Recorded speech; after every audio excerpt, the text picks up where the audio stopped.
50 में एक कम। इस तरीके से उन उपसर्ग का प्रयोग होता है एक कम के अर्थ में। ठीक है। इसके बाद में अव या औ, इसका अर्थ होता है हीन के अर्थ में इसका प्रयोग किया जाता है। अब गुण, गुण के बिना या गुणहीन। अवनति, अव प्लस उन्नति। ठीक है। अवनति तो ये है उन्नति से रहित या उन्नति के बिना। ओ गुण, गुण के ओ गुण बुरा गुण। फिर औजार। ठीक है। इसी तरह अध, अध जो उपसर्ग है, हिंदी का उपसर्ग है, उसका प्रयोग आधा के अर्थ में किया जाता है। जैसे अध पका, अध जला, अध खिला, अध मरा। ठीक है। इस तरीके से अध उपसर्ग का प्रयोग किया जाता है। फिर नी है रहित के अर्थ में। रहित यानी बिना, बिना के अर्थ में। निडर, बिना डर के। निहत्था, हथियार के बिना। निकम्मा, काम के बिना। निठल्ला। इस तरीके से नी उपसर्ग का प्रयोग किसके अर्थ में किया जाता है? रहित या बिना के अर्थ में। फिर पर का यहाँ अर्थ प्रयोग किया जाता है दूसरी पीढ़ी का। पर दादा, पर पोता, पर नाना। ठीक है। चौ का अर्थ किया जाता है चार के अर्थ में। चौ जो उपसर्ग है वो हिंदी का उपसर्ग है। चौराहा, चौकड़ी, चौपाल। और बिन का अर्थ भी रहित के अर्थ में किया जाता है। बिन मांगा, बिन कहा, इस तरीके से। और भर होता है भरा हुआ, भर पेट, भर सक, भरमार, भरपूर। ठीक है। तो हिंदी के उपसर्ग में आपको 5 उपसर्ग कॉपी में कर लेना।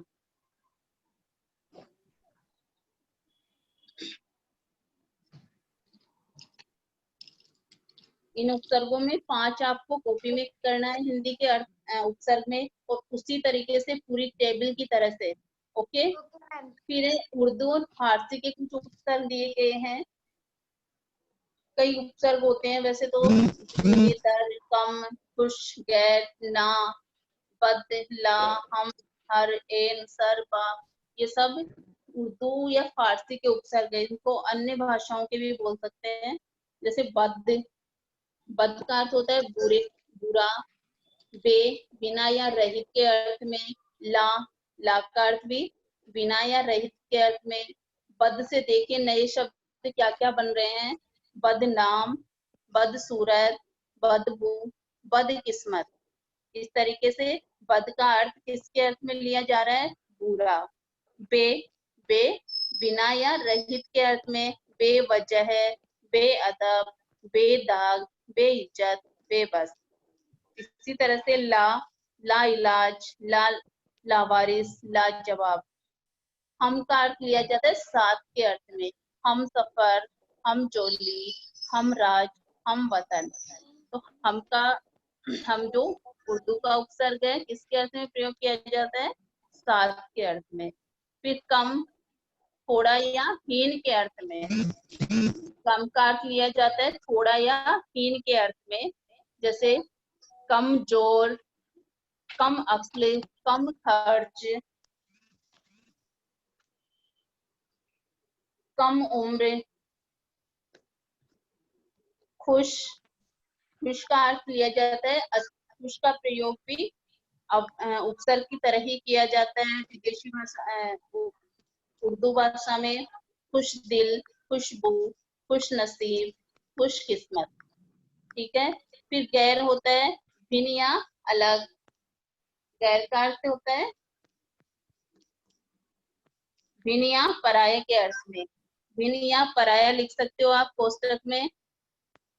पराया, उर्दू के उपसर्ग में जो गैर है उसके आगे आपका अर्थ लिखा हुआ है भिन्न या पराया। पराया लिखा हुआ नहीं है, आप लिख सकते हैं। गैर हाजिर, गैर सरकारी, गैर कानूनी, गैर जिम्मेदार। ठीक है। इसी तरह ना का अर्थ नहीं के अर्थ में। ना लायक, ना पसंद, ना समझ, ना बालिग। ये है सब उर्दू के उपसर्ग। फिर है इसमें भी आप 5 कर लेना। ठीक है। कॉपी में करने ही है। उपसर्ग की तरह प्रयोग किए जाने वाले संस्कृत के अव्यय हैं। अव्यय क्या होते हैं? उपसर्ग की तरह प्रयोग किए जाते हैं। अव्यय कौन से शब्दांश होते हैं? जो कभी परिवर्तन नहीं होते हैं, ना संज्ञा, ना सर्वनाम के हिसाब से, ना क्रिया के हिसाब से, ना काल के हिसाब से चेंज होते हैं, ना कर्ता के हिसाब से चेंज होते हैं, उनमें कुछ चेंज नहीं होता है। ऐसे शब्द अव्यय कहलाते हैं। अव्यय वाला चैप्टर आगे आएगा, डिटेल बाद में बता दूंगी आपको। फिर है जैसे अव्यय है अंतः या अंतर। अंदर के अर्थ में इसका प्रयोग किया जाता है। अंतर्देशीय, अंतर्जातीय, अंतर आत्मा, अंतःकरण, अंतःपूर्ण, इस तरीके से अंतः या अंतर का प्रयोग किया जाता है। और सत का अर्थ होता है अच्छे के अर्थ में। सत का प्रयोग किया जाता है अच्छे के अर्थ में। सज्जन, सत्कर्म, सज्जन अच्छे आदमी, सत्कर्म अच्छे कर्म, सत्संग अच्छी संगत, सच्चरित्र अच्छा चरित्र। सह, सह जो अव्यय है उसका प्रयोग किया जाता है साथ के अर्थ में। सहपाठी, सहकर्मी, सहयोग। फिर है अधः। अधः का प्रयोग किया जाता है नीचे के अर्थ में। अधोपतन, जिसका पतन हो चुका है, नीचे गिर चुका है वो। अधोमुख, अधोगति, बुरे के अर्थ में भी किया जाता है। पूरा, प्राचीन, पूरा जो अव्यय है उसका प्रयोग होता है प्राचीन के अर्थ में। पुरातन, पुरातत्व।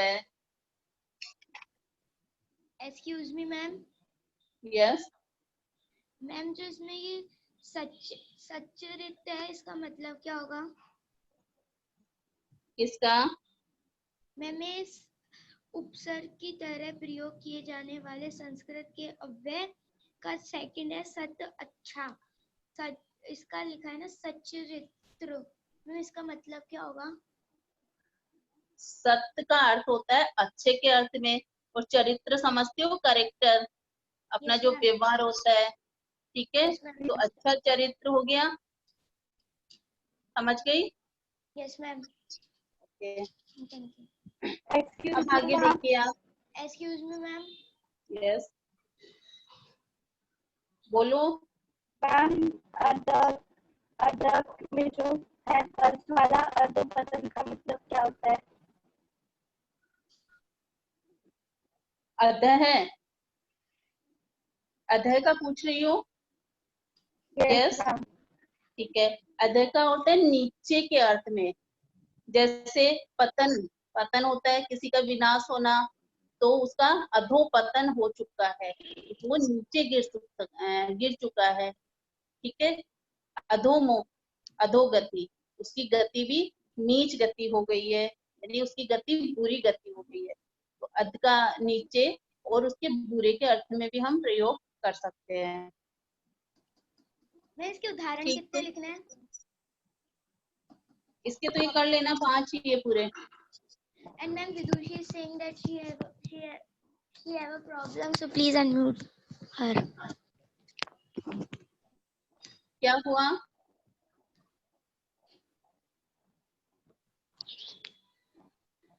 Yes cherry.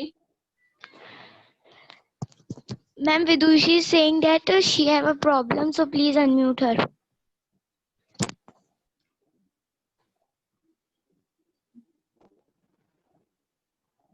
मैंने सभी को अनम्यूट कर रखा है ना, देखो अनम्यूट कर रही हूँ मैं सभी को, जहाँ से साउंड आए वो म्यूट हो जाए, सेल्फ म्यूट होके रहिए। यस विदुषी, बोलिए क्या दिक्कत है बेटा? मैम, जो आपने बताया था ना कॉपी में परिभाषा करनी और उपसर्ग के भेद के नाम लिखने, मैम उसके बाद क्या करना है? Your voice is not clear बेटा, अब बोलो। मैम, आपने बताया था ना कॉपी में उपसर्ग की परिभाषा लिखनी और उपसर्ग के भेद के नाम लिखने, मैम उसके बाद क्या करना है कॉपी में? उसके बाद में मैंने जो ये बताया, मैम आई मीन 10 उपसर्ग, 10 संस्कृत के उपसर्ग और 10 हिंदी के उपसर्ग श्री उपसर्ग। Ma'am you are muted. उपसर्ग नहीं मैम। ओके,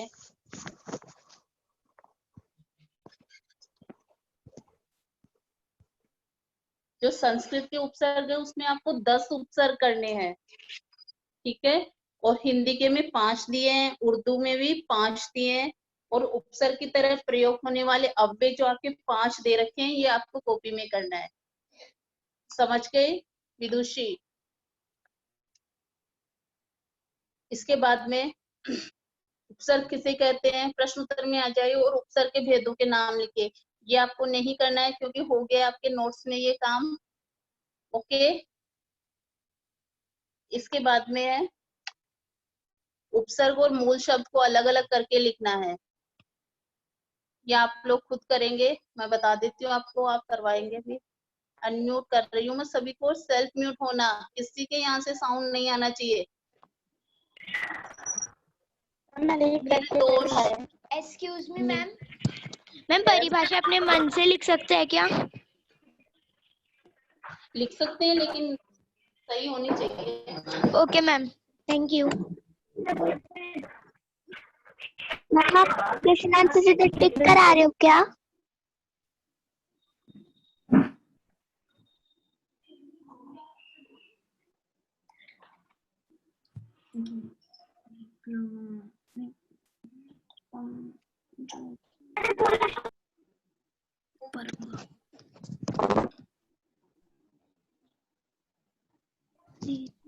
ठीक है, अब देखिए एक्सरसाइज प्रश्न नंबर 2। निर्दोष उपसर्ग बताइए, इसमें मैसेज कर दो आप। और उपसर्ग वीर उपसर्ग है और दोष मूल शब्द है। उद तो इसका उपसर्ग है, घातन इसका मूल रूप उपसर्ग और घातन शब्द है। और मैम पद में परिक्रमा, उपसर्ग और क्रमा मूल शब्द। अब इसमें प्रत्यय भी है लेकिन अपने को उपसर्ग की अलग करके लिखना है, ठीक है।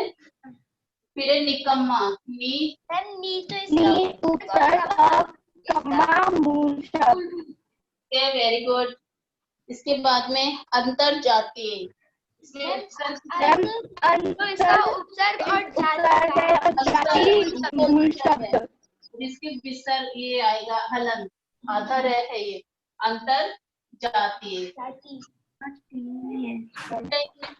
नोट करते हैं कॉपी में। लापरवाह है, ला उपसर्ग है, उर्दू का उपसर्ग और परवा मूल शब्द है। परवा मूल शब्द। मैम ये सेकंड क्वेश्चन कॉपी में करना है क्या? हाँ ओके मैम। कौन से क्वेश्चन करने हैं कॉपी में? करवा रही हूँ, बता दूंगी। Okay ma'am.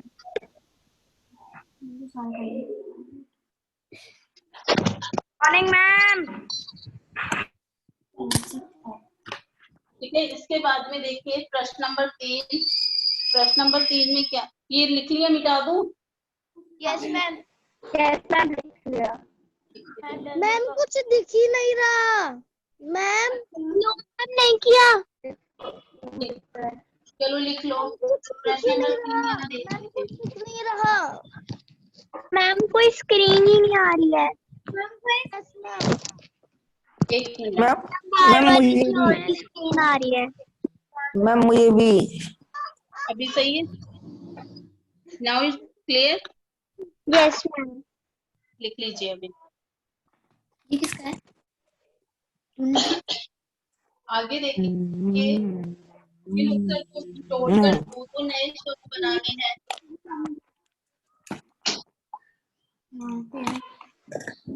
मैम बार बार किसी और की स्क्रीन आ रही है। तो पिन हमारे सही आ गई। मैम हमने उसे फोटो भेजी। ठीक है, इसके बाद में आप लिखिए, ये जो उपसर्ग दे रखे हैं, कुछ उपसर्ग दे रखे हैं, इनको जोड़कर दो नए शब्द बनाने हैं। आराम से कर लोगे आप।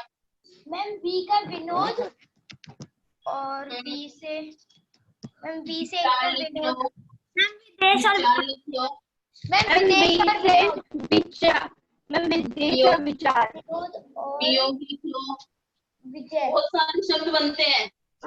मैम बी से विनोद और विजय अनु से हाँ लिख लो, अपने मन से लिख लो, अनुचर, अनुमति अनुमति और अनुमति लिख लो, अधिकार कर दिए तो ले जा अपना बॉक्स। और अधिकार लिख लो, अधिगमन, मैम अधिक भी लिख सकते हैं ना अधि से अधिक, यस मैम अधिक, नो, अधिक में कोई उपसर्ग नहीं। ओके मैम मैम और कुछ लिखते हैं लिख लो, अधिकार आ जाएगा और मैम अधिकार तो लिख लिया हम्म, अधिकरण अधिगम आ जाएगा, सीखना, अधिकरण अधिगम लिख लो, दूर दूर दूर दूर अधिगम का अर्थ होता है सीखना। और मैम दूर का इसके बाद में- दुराचार ये नाम हाँ, नहीं आती उसको दुराचार लिखती है खुद को। मैम अधिकतर भी लिख सकते हैं क्या? मैम दूर से तो दुराचार सही है सही है बिल्कुल। और मैं दुर्गम लिख सकते हैं, दुर्गम, दुर्बल दुर्बल लिख सकते हो, दुर्गम लिख सकते हो, सब सही है, ये शब्द बनते हैं। उप से उपसर्ग उपकार लिख लो, दिख रही है मेरी स्क्रीन यहाँ, उपयोग उपकार, और उपयोग और उपवास उपचार लिख लो, उपवास उपकार भी सही है। अब से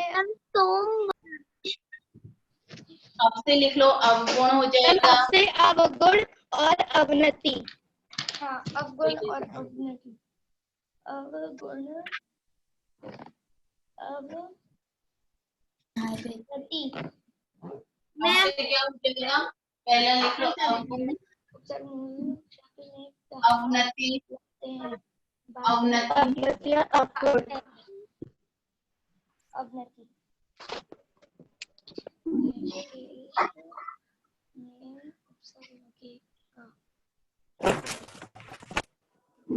इसके बाद में प्रश्न नंबर 4, उपसर्ग मूल शब्द में कहाँ लगते हैं? पहले थर्ड, पहले लगता है मैम पहले लगते हैं, कितने वर्गों में बांटा जा सकता है? मैम चार कितने? वर्गों में बताइए। 4 वर्गों में बांटा गया है ma'am please unmute all. Ma'am बहुत आवाज सुनाई दे रही। फोटो होता है वो भी Ma'am, can we do with color pens? प्रश्न पूछा जाए, जो प्रश्न पूछा जाए उसका आंसर दोगे। और मेरी क्लास 2 घंटे बाद हुआ है। देश, आवाज क्लियर नहीं आ रही अभी बज रहे 10 अवशेष 10। शेष में उपसर्ग लगाओ। उत्शेष कोई शब्द बन रहा है? नहीं। निर्शेष कोई शब्द बन रहा है? नो। कम शेष, कम शेष, नो। अवशेष, अवशेष का मीन्स होता है बचा हुआ, तो इसमें आ जाएगा ऑप्शन नंबर 4। ठीक है, तो उपसर्ग वाले चैप्टर के सारे नोट्स करने हैं जो मैंने आपको बुक में करवाए हैं, ठीक। और ये दोनों प्रश्न करने हैं, प्रश्न नंबर 2 और प्रश्न नंबर 3। ये आपको काम होमवर्क का है आपका HW, ठीक है।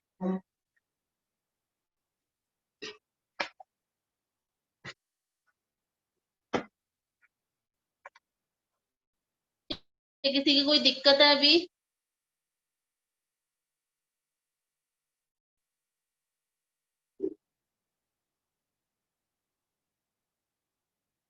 Rise your hands.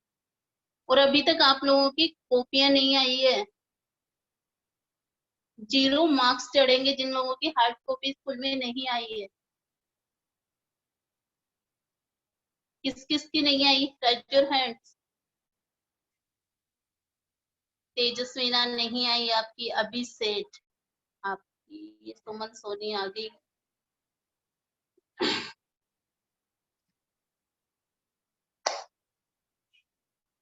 Now 5 minutes के लिए आप लोग फ्री हैं, लीव हो सकते हैं, 10 पे आप ज्वाइन कर लेना।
Good morning, everyone.